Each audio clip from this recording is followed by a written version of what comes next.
Okay, so now we are starting with another topic of your chapter, that is GMOs, genetically modified organisms. First of all, the definition: these are the organisms whose genetic composition has been altered using genetic engineering.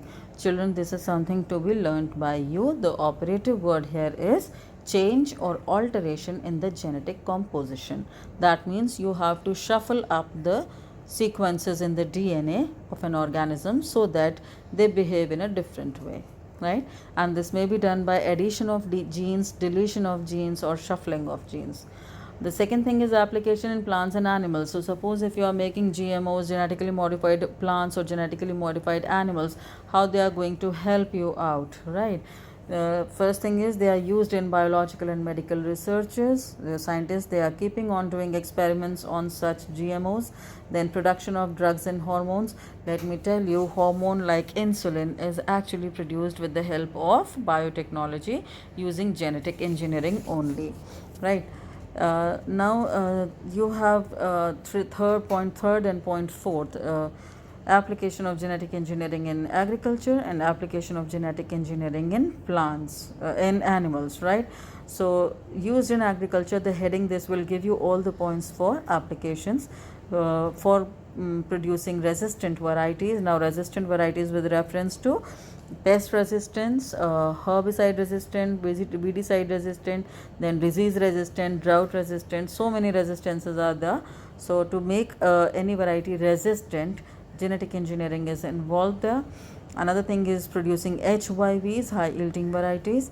Then another one is biofortified crops. To produce biofortified crops, what does this mean? Bio means naturally, basically by playing with the genes only. Fortification is increase in the nutritional level of a crop. So when the nutrient content of a crop is increased, then it is known as biofortified crops. Then crops having longer shelf life so that they can be stored for a longer time rather than getting perished very quickly. And the crops can be included with the new flavors, and the quality can also be improved with respect to the size of the grain or the texture of the grain or the appearance of the grain. So basically all these things are done by genetic engineering. When you talk about animals, and animals again, researches on human diseases, then vaccines. Suppose any vaccine is made, first of all it is tested on some mammal, right? So in that case GMOs are important. Then drug safety testing, a new medicine in the market, it has to be checked further before it is being released in the market for human beings. It has to be checked for the safety. Then making hypoallergenic pets. Generally people, those who are having allergy against dogs or cats or their hair, basically, so creating the genetically modified pets which have hypoallergenic content. Production of fast growing fish, I mean the fish who are ready in say 10 days, rather than getting ready in 15 days, they get matured and they are sold in the market. Then featherless hen, because then it is the, I mean totality of the meat is more when the feathers are not there, and it is quite easier to use them. Pigs, with the meat having less cholesterol level and more nutritious milk in the cattle. Superior and resistant varieties of animal, all these are the applications of GMOs, or I mean in the animal category. Important question here is the environmental risks. Now you have to take care of this. Straight away the question is, what do you mean by, for 5 marks, let me tell you, what do you mean by GMOs? State or do you describe any 5 environmental risks associated with GMOs, right? So in that case, the first one is genetic contamination. You can use these as headings, right? You can copy them down in somewhere, or you can keep them for the references. Explanation can be in your own words. When you are writing genetic contamination, you are referring to the mixing of genes, thereby distorting the original format of genes in an organism. So the genetic sequences or original genetic sequences are contaminated or disturbed. Second thing is competition with the natural species. You are introducing GMOs in field. They are quite competitive, right? They eliminate the indigenous, the naturally occurring species of the crop in the field. They compete for resources, for food and for water. So they compete with the naturally occurring resource crops, and here they win basically, thereby eliminating the natural species. So you may say that genetically modified organisms, they eliminate the indigenous species. More use of agrochemicals is needed in genetically modified organisms, particularly HYVs or biofortified crops, because you have to provide them much water, much fertilizers, and much pesticides, and ultimately this is going to cause pollution. Super weeds and super pests. Now, as we know that if we are consuming any antibiotic for a longer time, our body gets immune to it. Similarly, when you are applying any kind of, you know very well that GMOs, they need much of pesticides and much of fertilizers. In that case, repeated use of pesticide or weedicide in the field will make those weeds or pests immune to this chemical, and they will transform into super weeds. They will not get affected by these chemicals anymore.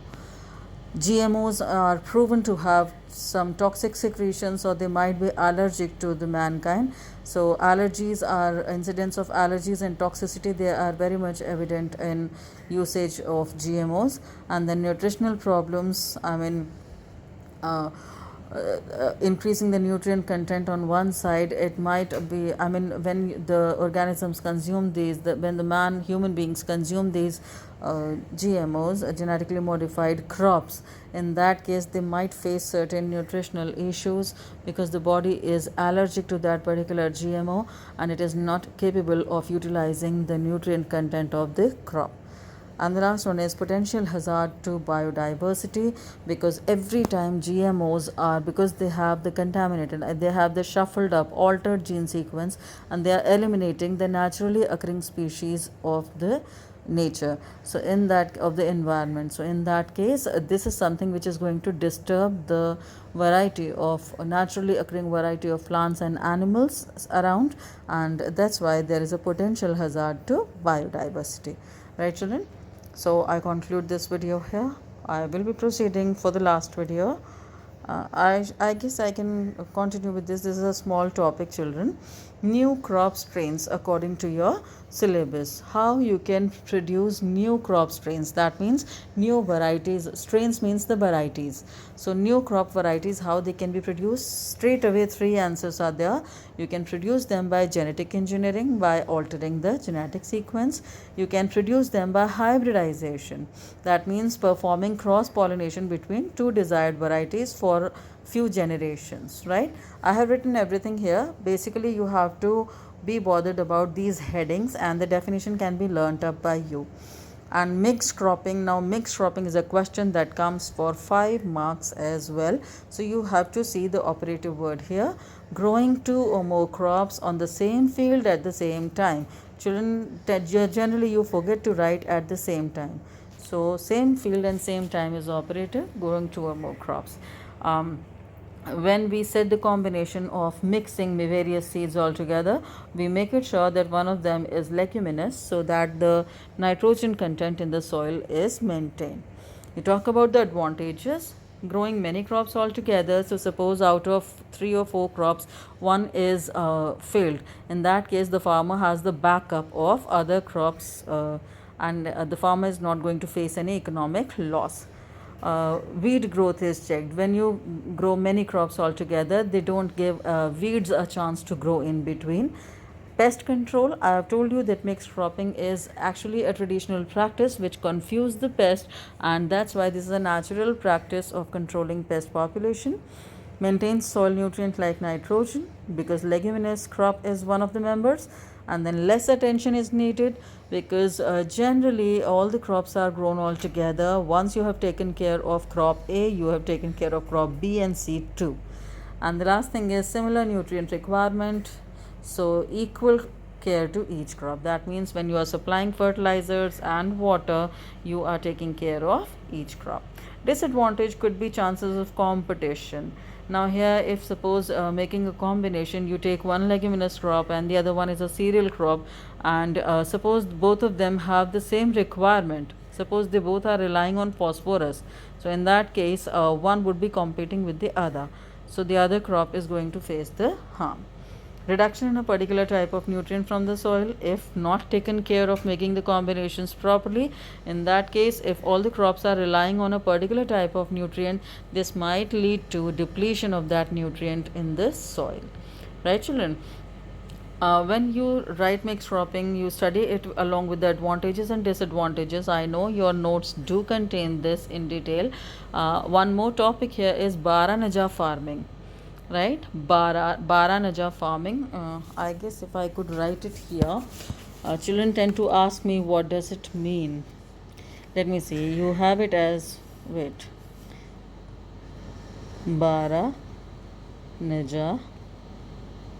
farming.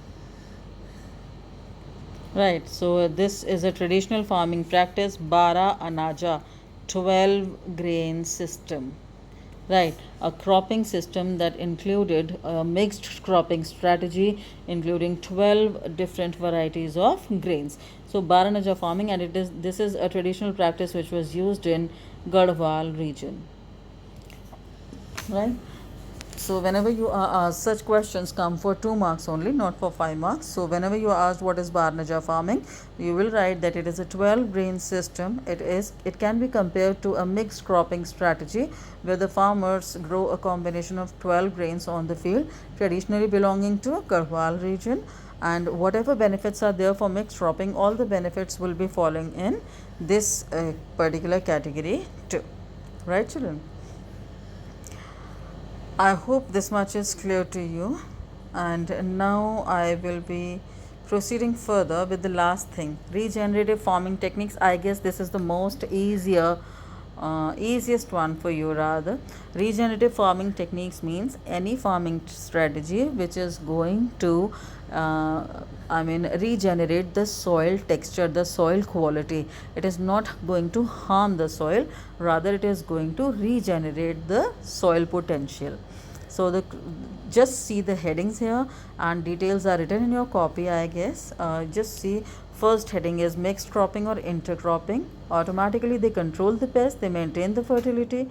Intercropping and mixed cropping have a difference. Mixed cropping is cropping randomly, all the seeds are mixed and sown randomly, but intercropping is in row pattern. Row A is crop A, row B is crop B, and they have a proper spacing too.